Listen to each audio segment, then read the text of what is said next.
Hello everyone, আসসালামু আলাইকুম। আশা করি আপনারা সবাই অনেক ভালো আছেন। তো আজকে নতুন একটা বিষয় আমি শুরু করতে যাচ্ছি। সেটা হচ্ছে আপনাদের জন্য আমি IELTS এর ভিডিও বানাবো নিয়মিত। তো সেইজন্য হয়তো আমি এটা আমার এই পেজে আপলোড করতে পারি অথবা IELTS এর আমার আলাদা একটা পেজ আছে সেখানে আপলোড করব। তো আজকের ভিডিও হচ্ছে IELTS এর স্পিকিং পার্ট নিয়ে। তো আমি আজকের ভিডিওতে আপনাদের জন্য IELTS এর স্পিকিং নিয়ে একটা ধারণা দিব যে কোন ধরনের প্রশ্ন সেখানে আসতে পারে এবং সেগুলোর আনসার কিভাবে করলে আপনার জন্য ভালো হবে এবং কিভাবে আপনি সেটার প্রস্তুতি নিতে পারেন। তো সর্বপ্রথম আমরা চলে আসি IELTS এর স্পিকিংয়ের যে মডিউল কয়টা সেটা নিয়ে। তো IELTS এর স্পিকিংয়ে আপনি ৩টা মডিউল দেখবেন। একটা হচ্ছে প্রথম যেটা ইন্ট্রোডাকশন এবং সেকেন্ড যেটা সেটা হচ্ছে আপনার কিউ কার্ড আর থার্ড যে পার্ট সেটা হচ্ছে আপনার ডিসকাশন টাইপ কোশ্চেন্স। মানে পার্থক্যটা কী? এখন আপনাদের মাথায় আসতে পারে যে এই ৩ জায়গায় কী পার্থক্য? তো সর্বপ্রথম যে বিষয়টা সেখানে আপনার বেসিক কিছু প্রশ্ন করবে। যেমন ধরেন আপনাকে প্রশ্ন করবে what's your name? Where are you from? তারপরে আরও বেসিক কিছু আপনার পড়াশোনা বা আপনি জব করেন কিনা। তবে এখানে কিছু বিষয় ট্রিকি আছে। এই বিষয়গুলো নিয়ে বিস্তারিত আমি পরে আলাপ করব, কিন্তু এখানে আমি জাস্ট আপনাদেরকে একটা এক্সাম্পল হিসেবে বলছি। ধরুন আপনাকে প্রশ্ন করলো হোয়াটস ইউর নেম, তখন আপনি বলতে পারেন যে মাই নেম ইজ জাহিদ। তো এটাকে আরেকটু সুন্দর করে যেভাবে বলতে হয় সেটা হচ্ছে my name is Zahid Hasan, you can call me Zahid. তারপর ধরেন প্রশ্ন করে যে তোমার বাড়ি কোথায়, ওয়্যার আর ইউ ফ্রম? তো তখন আপনি বলবেন আই এম ফ্রম কুমিল্লা।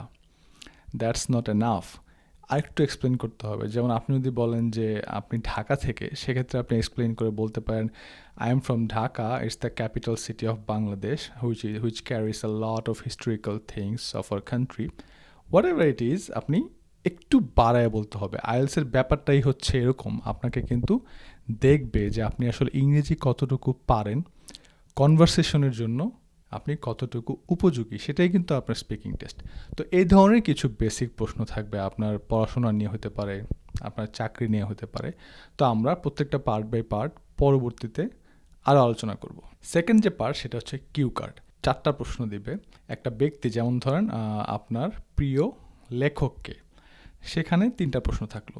তো সেখানে তার সম্বন্ধে, 4টা, তার সম্বন্ধে আপনার যে প্রশ্নগুলো করবে 2 মিনিটের মধ্যে আপনাকে সব কিছু বলতে হবে এবং প্রত্যেকটা প্রশ্ন যেন আপনি টাচ করেন সেটা আপনার মাথায় রাখতে হবে যে এই 2 মিনিটের মধ্যে আমি আনসার করব এবং সবগুলো প্রশ্ন আমার এটার মধ্যে ইনক্লুডেড থাকবে। তো এখানে যে জিনিসটা আপনাকে করতে হয় সেটা হচ্ছে আপনাকে যখন 1 মিনিট সময় দেবে প্রস্তুতি নেওয়ার জন্য, তখন আপনি প্রত্যেকটা পার্টের যে বিষয়গুলো আপনি কথা বলবেন সেগুলো আপনি একটা কাগজে লিখে রাখতে পারেন, যেটা আপনার চোখের সামনে থাকবে বা আপনি এভাবে দেখতে পারবেন। সেখান থেকে যেন আপনার মনে থাকে এবং আপনি 2 মিনিটে যেন প্রত্যেকটা অংশ টাচ করেন। এখন অনেকে ভয় পায় যে আমি আসলে 2 মিনিট ক্রস করে ফেললে কী হবে বা একটু আগে শেষ হলে কী হবে। একটু আগে শেষ হয়ে গেলে হয়তো কিছু হবে না, আর আপনি যদি ক্রস করে ফেলেন সেটাও সমস্যা নেই, তারা আপনাকে থামাবে।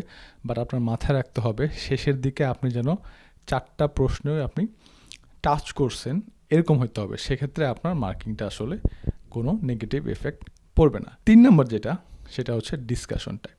তো এটার পার্থক্য অন্যগুলোর চেয়ে যেটা সেটা হচ্ছে প্রত্যেকটা প্রশ্নের উত্তর একটু ব্যাখ্যা করে দিতে হবে। মানে ধরেন অন্য প্রশ্নগুলোর উত্তর যদি আপনি এক লাইনের জায়গায় 2 লাইন দিয়ে থাকেন, এখানকার উত্তরগুলো আপনার 3 লাইন 4 লাইন করে আপনাকে করতে হবে। যেমন আমার ক্ষেত্রে কিউ কার্ডে যে প্রশ্নটা এসেছিল who is your favourite writer, তো আমি অনেকবার বিভিন্নভাবে প্র্যাকটিস করে গেছি।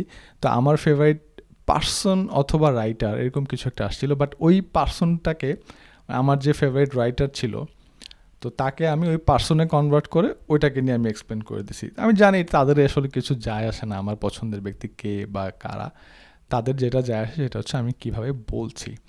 তো পরবর্তী যে প্রশ্নগুলো ছিল সেগুলো আগেরটার সাথে রিলেটেড ছিল কিছু, আর একটু এক্সপ্লেন করতে হয়েছে। আমার পরীক্ষার পর আমি আসলে ভয়ে ছিলাম অনেক, কারণ আমাকে এক জায়গায় থামায় দিছিল, আমার আনসারটা আমি দিতে পারি না। যেমন ধরেন আমাকে ট্রাভেল নিয়ে প্রশ্ন করছিল ডিসকাশন পার্টে, যে একটা দেশ থেকে আরেকটা দেশে গেলে কোন ধরনের সমস্যা হতে পারে, কালচারাল শক হয় কিনা, বা আমি কেন ঘোরা উচিত, আমি কোথাও গেছি কিনা, এই টাইপের প্রশ্ন ছিল।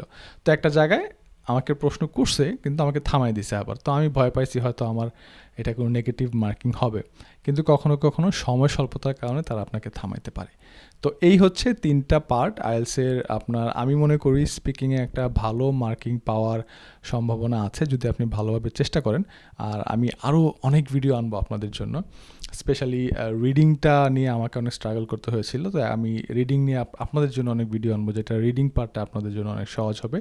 যদি আপনাদের এই ভিডিওটা ভালো লেগে থাকে বা আইএলস নিয়ে আরও ভিডিও আপনারা চান, তাহলে অবশ্যই আমার পেজ, আমার ইউটিউব চ্যানেল, এগুলো আমাকে আপনারা ফলো করবেন, সাবস্ক্রাইব করবেন, যেন মানুষ আরও বেশি দেখতে পারে।